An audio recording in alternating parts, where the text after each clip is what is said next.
Dernière finale. Ya, ye, yo. Maîtrisez-les immédiatement avec moi. On commence.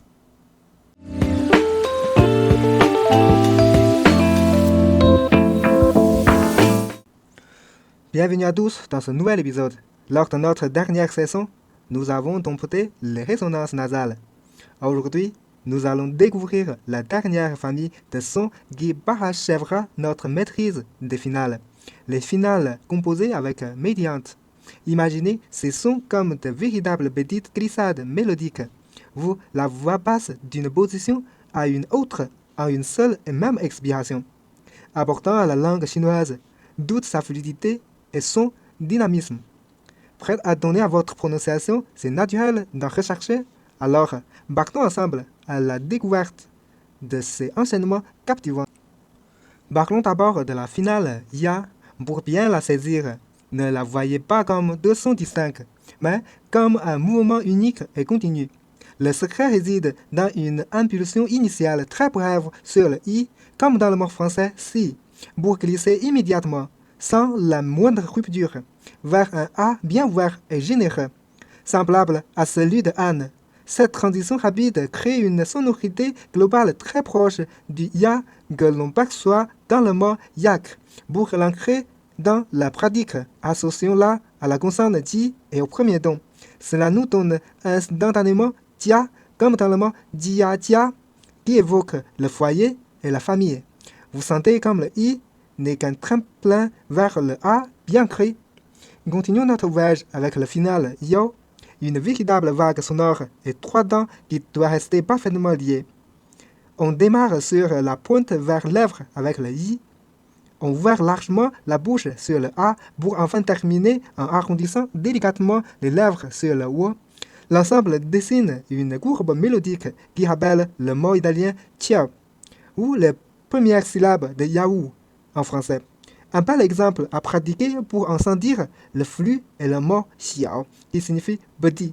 Répétez xiao, xiao. C'est une mélodie qui part de l'avant de la bouche pour venir se conclure à l'arrière.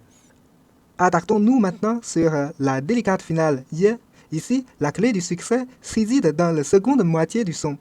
Après le i initial, glissez non pas vers notre e, notre habituel, mais résolument vers le son e bien clair, comme dans le mot français très. Cette nuance est capitale pour éviter de dire c'est au lieu de c'est. La sonorité obtenue est alors très proche de celle de hiérarchie. Un mot du quotidien vous permettra de la travailler. Tie, qui signifie emprunter, prononcé tie, tie. Écoutez comme le E final doit être net et franc. Abordons ensuite le cas de la finale you, que l'écriture simplifie en you. Ne vous laissez pas tromper par son orthographe.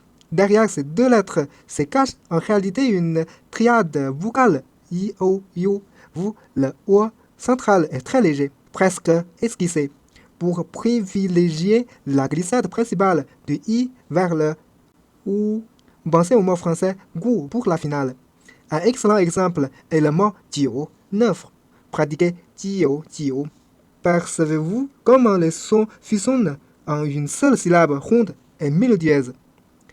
Changeons de registre avec le groupe en U qui demande un arrondissement constant des lèvres en début de son. Pour wa, par exemple, partez de ou comme dans moi et ouvrez progressivement vers le a de Anne, en maintenant un léger arrondi des lèvres jusqu'au bout. Cela donne un son proche de wa que l'on retrouve dans le mot roi, parole. De même, pour ou, l'ouverture est plus contrôlée. On part du ou pour élargir vers le ou, comme dans la syllabe ou de l'anglais.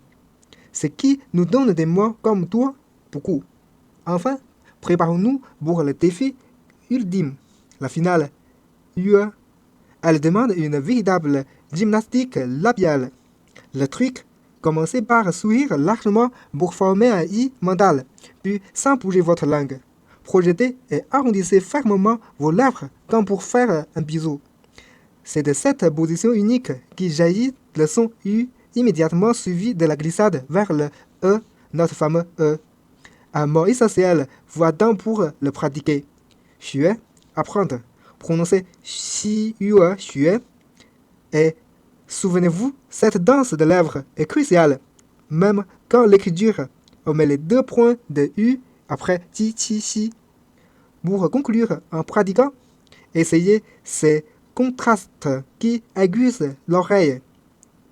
Écoutez la différence entre tia et jiao, ou entre le sourire de xie et le baiser de xue. Ce sont ces micro-mouvements qui font toute la précision de la beauté de la langue chinoise. Félicitations, vous venez de parcourir l'ultime étape de notre découverte de finale, avec une pratique régulière, attentive à un mouvement de vos lèvres et de votre langue.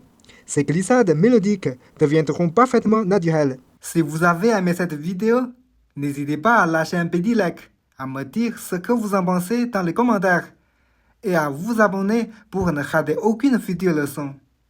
Si vous avez des questions sur le chinois, n'hésitez pas à m'envoyer un mail à chinoisavecalex@gmail.com. Merci beaucoup et à très bientôt pour la prochaine leçon.